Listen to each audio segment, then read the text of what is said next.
What's up guys, it's GoldenNi9e here, and today I'm bringing you a top 10 Warzone tips and tricks guide to help you stay consistent with your finishes and hopefully lead to some more wins for some of you guys out there. Feel free to click on that subscribe button and notification bell so that you guys can stay up to date and never miss a video, as I'll be very active with the content I bring you on this channel.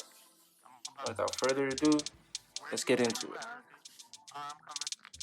Tip number 1, contracts.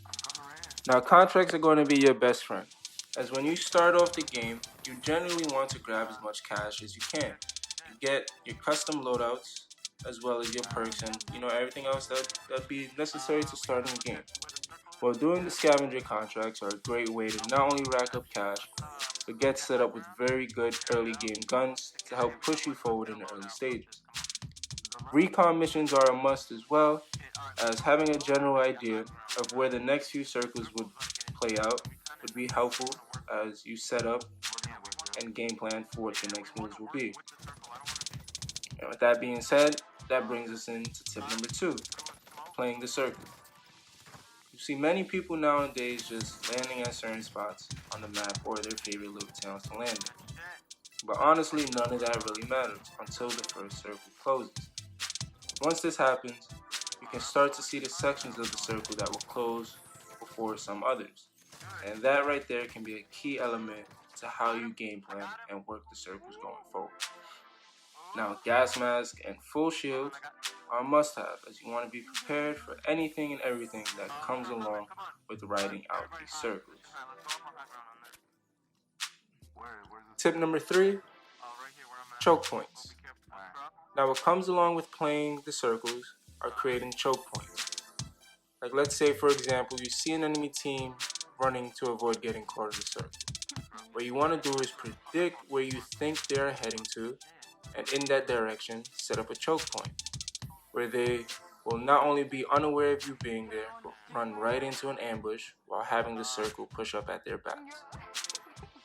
Good ways to get this done would be establishing power positions and team strategizing and communication on how you guys will be spread out while setting up a choke point. Tip number 4, patience. Patience is key, guys, as you can do everything properly and still yet fold by shooting too early or giving away your position while in these chokes. Stay patient, keep calm, and allow your plan to unfold and deal with what happens after.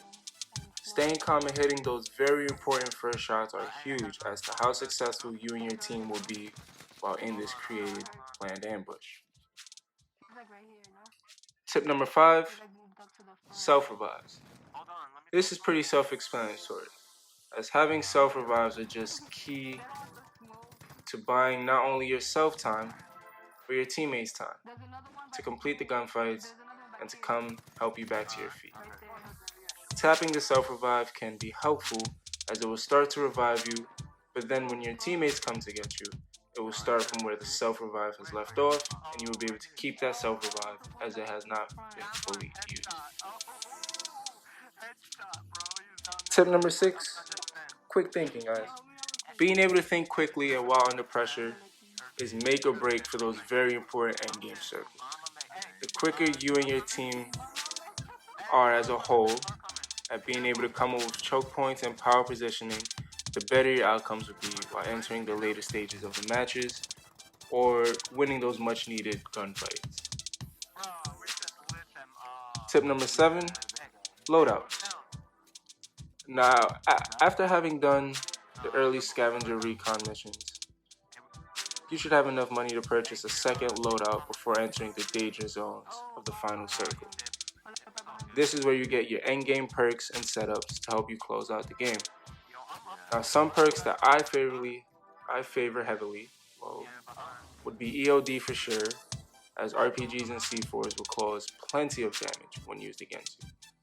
Ghost, I'm sure you guys all know that it is a must-have due to the amount of UAVs and advanced UAVs being called in so that teams can start to take positions within the final circle. The perk 3 slot is mostly up for grabs, as this slot leans more towards what you really want to have as an extra ability. I either go with tune-up to help revive my teammates 25% faster, or I go with amped as I'd count on that quick weapon swap when I wouldn't be able to reload in these quick gunfights. Smoke grenades can play a huge role in evading enemies or getting to fallen teammates. C4 would be my explosivest choice, as disabling vehicles and finishing off enemies is a must. Having the extra money would allow you to buy loadout drops, UAVs, shields, gas masks, or even airstrikes, as you can use them to help get falling teammates back into their feet and right back onto the fight.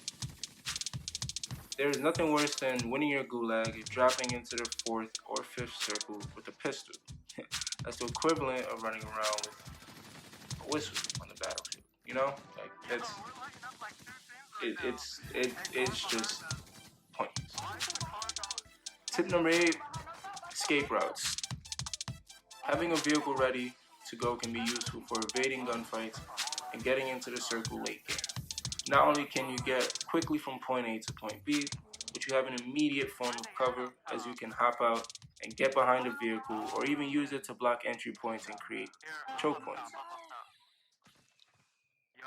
Tip number 9: communication. If you're not communicating with your teammates via game or party chat, or using this halfway decent ping system, which, to be honest guys, isn't really all that bad when it allows you to actually ping things. But what is the whole point of playing the game? The objective is to win. Whether you drop 5 kills, 25 kills, communication is what's going to inevitably get you across the finish line. I can't tell you how many times I was able to clear a building or push further up into the final circle due to the good team communication ability. Now with tip number 10, at the end of the day guys, have fun and stay true to your playstyle. Yes, while Warzone is different from core gameplay, the rules and possibilities are virtually the same. If you are a player who is very rush heavy, then set up your loadouts to cater to that specific style that you have. Having a player who is a reliable sniper on the team is a huge plus, as he will be able to scout areas up ahead while laying down cover fire from a distance and a power position and hitting enemies who think they are safe where they are. Work together, communicate, and have fun guys, as remember, this is just a game. But like everything else, it takes effort and time to get good and stay consistent. So now getting into the loadout that I typically run, the M4 is still unmatched, and adding the red attachments to it can really put this weapon over the edge for some of you guys, as I'm sure you already know.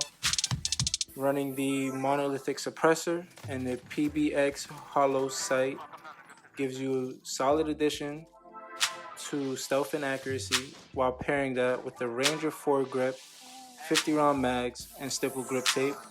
Once again, a perk is not needed, as you know your accuracy and the 50 round mag should suit you well in your gunfights.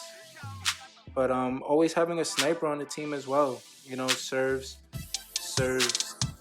well for not only the team, but allowing you to focus on the medium range gunfights, which is what I typically find myself getting into most.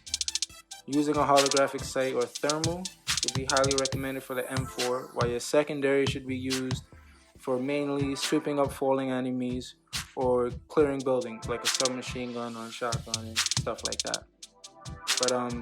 But that's all for today guys. The loadout will be shown here at the end, and I hope you guys enjoyed. Please remember to subscribe and leave a like or comment down below, letting me know what else you guys would like to see in future uploads. Thanks, and see you guys soon.